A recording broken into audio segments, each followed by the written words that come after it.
क्या आपने कभी ऐसी ट्रेन की कल्पना की है जो डीजल से नहीं चलती, जो धुआं नहीं छोड़ती और जिसके इंजन से निकलने वाला मुख्य उत्सर्जन सिर्फ पानी की भाप हो? सुनने में यह किसी साइंस फिक्शन फिल्म जैसा लगता है, लेकिन भारत अब ऐसी ही तकनीक पर काम कर रहा है और यही वजह है कि आज पूरी दुनिया हाइड्रोजन ट्रेनों की तरफ ध्यान दे रही है।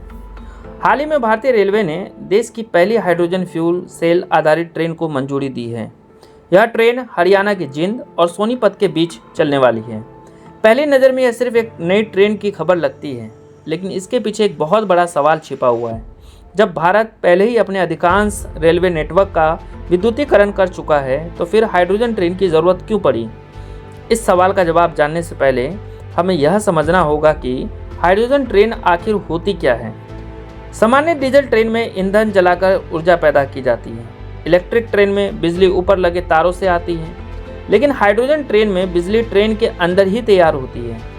यही इसे बाकी ट्रेनों से अलग बनाता है। फ्यूल सेल तकनीक में हाइड्रोजन और ऑक्सीजन का उपयोग किया जाता है। जब ये दोनों तत्व आपस में अभिक्रिया करते हैं तो बिजली पैदा होती है। यही बिजली ट्रेनों की मोटरों तक पहुंचती है और ट्रेन आगे बढ़ती है। सबसे खास बात यह है कि इस प्रक्रिया के दौरान मुख्य उत्सर्जन सिर्फ पानी की भाप होती है। इसी वजह से इसे पर्यावरण के लिए बेहतर विकल्प माना जाता है।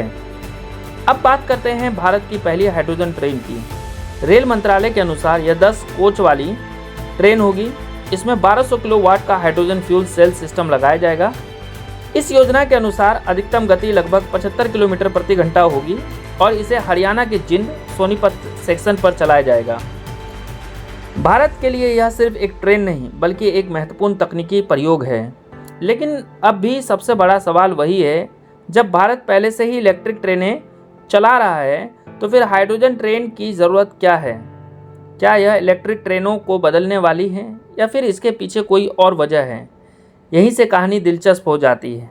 दरअसल हाइड्रोजन ट्रेन का उद्देश्य इलेक्ट्रिक ट्रेनों को बदलना नहीं है, कम से कम अभी तो बिल्कुल भी नहीं है। इसे एक वैकल्पिक और भविष्य की तकनीक के रूप में देखा जा रहा है। दुनिया के कई देश ऐसी तकनीकों पर काम कर रहे हैं जिससे परिवहन और अधिक स्वच्छ बनाया जा सके। भारत भी इस दिशा में अपने विकल्प तैयार कर रहा है। लेकिन यहाँ एक और महत्वपूर्ण सवाल आता है, क्या हाइड्रोजन पर्यावरण के लिए अच्छी होती है? जवाब है नहीं। अगर हाइड्रोजन को जीवाश्म ईंधनों से बनाया जाए तो उसका पर्यावरणीय लाभ कम हो जाता है, लेकिन जब इसका उत्पादन सौर या पवन ऊर्जा जैसी नवीकरणीय ऊर्जा से किया जाता है, तब उसे ग्रीन हाइड्रोजन कहा जाता है और इसी ग्रीन हाइड्रोजन को भविष्य की स्वच्छ ऊर्जा माना जा रहा है।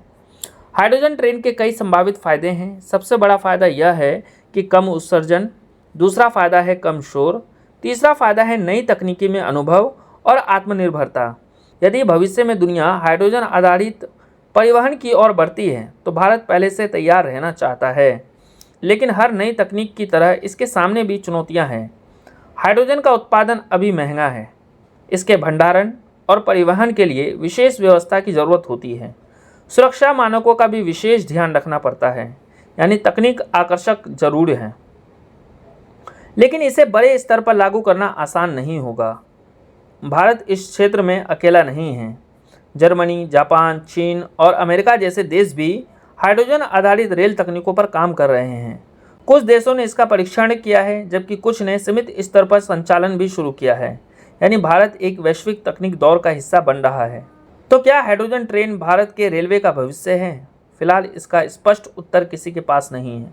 आज की तारीख में भारत की रेल व्यवस्था का मुख्य आधार इलेक्ट्रिक ट्रेनें ही हैं, लेकिन हाइड्रोजन ट्रेन भारत को नई तकनीकों को समझने, परखने और विकसित करने का अवसर देती है। यह सिर्फ एक ट्रेन नहीं, बल्कि भविष्य की संभावनाओं का परीक्षण है। अब आपकी क्या राय है? क्या आपको लगता है कि हाइड्रोजन ट्रेन भारत के परिवहन का भविष्य बन सकती है? कमेंट करके अपनी राय ज़रूर बताइएगा। और ऐसे ही महत्वपूर्ण विषयों को आसान भाषा में समझने के लिए हमारे साथ जुड़े रहिए।